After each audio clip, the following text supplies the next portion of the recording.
Hi, this is Chuck Wilson, Executive Director of NSCA. Welcome to our video question of the week. This week's question comes from Rick in Georgia. He writes, our current sales numbers are running way below our typical year. Do you have any advice on sales incentive programs to stimulate more activity, generate more RFPs, get more quotes out the door? I'm desperate for new ideas.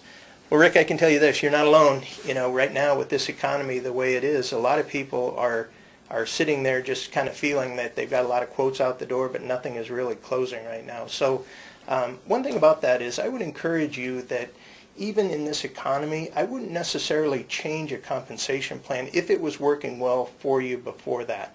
If it's one that you want to design new, then that's a different deal. But I don't want you to make a bad decision just on a sales plan just because that things are slow right now. I've been a believer all along that when it comes to sales plans is to try to encourage your people to work hard and get out there and generate leads, but don't reward them for that. So I favor the notion of encouraging hard work, but only reward on results. So it's a different philosophy than maybe what you're thinking, but I think it will work well for you.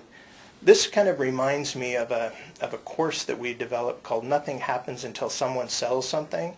In this case, though, if you're rewarding people, paying them based on activity, something is happening, and that's that you're losing more money than you were already. So if it's a situation where you're trying to provide them an incentive, do something simple like a gift card or create an internal competition with your sales team, a low-stakes sort of contest or something like that.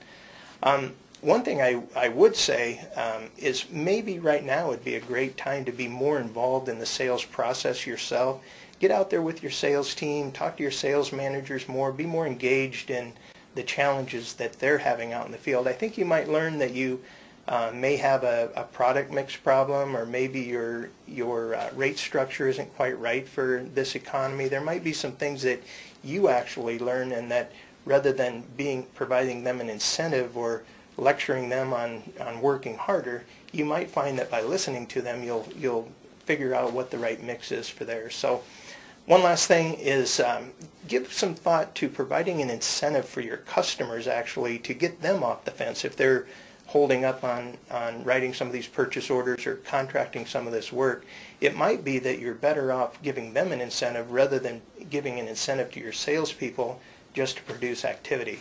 If that happens and a sale is produced with that incentive, then they win anyway. So that's the win-win there. So that's my advice. Great question, Rick, and thank you for asking the question of the week this week.